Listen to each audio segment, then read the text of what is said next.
வணக்கம் நேயர்களே. இலங்கையை பூர்வீகமாக கொண்ட ஒருவருக்கு பிரித்தானியாவில் கிடைத்த கௌரவம் எல்லோரும் பாராட்டுகின்றார்கள். இலங்கையை பூர்வீகமாக கொண்டு பிரித்தானியாவில் வாழ்கின்ற ஒருவருக்கு பிரித்தானிய மன்னர் சார்லஸே நைட் பட்டம் வழங்கி கௌரவித்திருக்கின்றார். இனி அவரை நாங்கள் சாதாரணமாக பேர் சொல்லி அழைக்க முடியாது. சர் ரணில் ஜெயவர்தன அப்படித்தான் சொல்ல வேண்டும். இந்த கௌரவம் அவருக்கு பிரித்தானியாவில் வழங்கப்பட்டிருக்கிறது. அவர் இலங்கையை பூர்வீகமாக கொண்டவர், பிரித்தானியாவில் வாழ்கின்றார். அவர் சாதாரணமாக மக்களோடு வாழவில்லை, அவர் அரசியலிலும் செல்வாக்கானவர். அவர் வாழ்கின்ற பிரதேசத்தை பிரதிநிதித்துவப்படுத்தி கடந்த பிரித்தானியாவினுடைய பொது தேர்தலிலும் போட்டியிட்டார். ஆனால் மக்கள் அவருக்கான வாக்குகளை அதிக அளவில் போடவில்லை, அவர் வெற்றி பெறவும் இல்லை. இருந்தாலும் பிரித்தானியாவினுடைய கன்சர்வேட்டிவ் கட்சியினுடைய முன்னாள் உறுப்பினராக இருந்திருக்கின்றார். அது மட்டுமில்லாமல் ஒரு அரசாங்க அமைச்சராகவும் பதவி வகித்திருக்கின்றார். அதன் அடிப்படையில் தன்னுடைய பவரை பயன்படுத்தி, செல்வாக்கை பயன்படுத்தி, பதவிகளை பயன்படுத்தி பல சமூக நல தொண்டுகள் சேவைகளையும் ரணில் ஜெயவர்தன ஆற்றியிருக்கின்றார். அதனை நோக்காக கொண்டுதான் பிரித்தானியா மன்னர் சார்லஸ் அவருக்கு நைட், அது உயரிய பட்டம். நைட் என்பது சாதாரண விஷயம் அல்ல. இந்த நைட் பட்டம் என்பது மிக உயரிய பட்டம். அந்த கௌரவத்தை வழங்கியிருக்கின்றார் சார்லஸ் நேரடியாகவே. ரணில் ஜெயவர்தன அவர் இலங்கையைச் சேர்ந்தவர், சிங்கள மொழி பேசுகின்றவர்.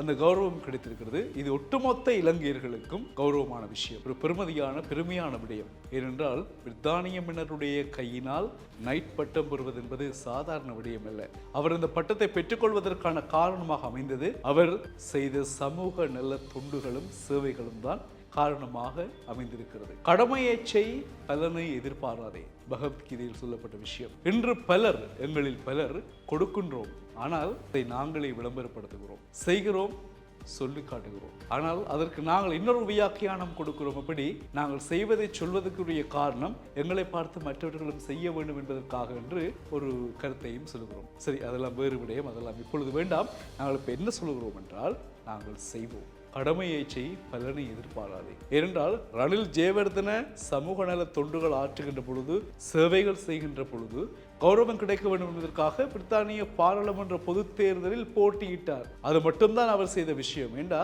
அவற்ற இலக்கு அதுவாகத்தான் இருந்தது. ஆனால் மக்கள் அவரை அங்கீகரிக்கவில்லை, தேர்தலில் தோற்றுவிட்டார். ஆனால் அவர் செய்த அந்த உதவி, அவர் செய்த அந்த சேவை பிரித்தானிய மன்னர் சார்லஸ் அவரினால் நைட் பட்டம் பெற செய்திருக்கிறது. அதை ரணில் ஜெயவர்தன ஒரு இம்மியளவும் நினைத்திருக்க மாட்டார், தனக்கு இவ்வாறு நடக்கும் என்று. நாங்கள் நினைப்பது என்னவோ இறுதியில் நடப்பது என்னவோகத்தான் இருக்கும். நான் ஒரு சின்ன விஷயத்துக்காக யோசிப்போம், இதை செய்தால் இது நடக்கும், இப்படி மக்கள் உதவி செய்தால் நாங்கள் அரசியல் போகலாம், அப்படி போகலாம், இப்படி போகலாம், வந்துடலாம்.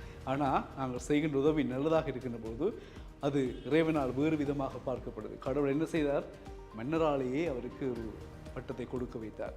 எனவே நாங்கள் செய்வதை சரியாக செய்தால், அதை மனதார செய்தால், மற்றவர்களுக்கு சொல்லிக் கொடுத்து விளம்பரப்படுத்தி இல்லாமல் நாங்கள் மற்றவர்கள் உதவி செய்தால், அவன் எங்களை எங்கோ கொண்டு உயர்த்தி வைப்பான், இருத்தி வைத்து அழகு பார்ப்பான்.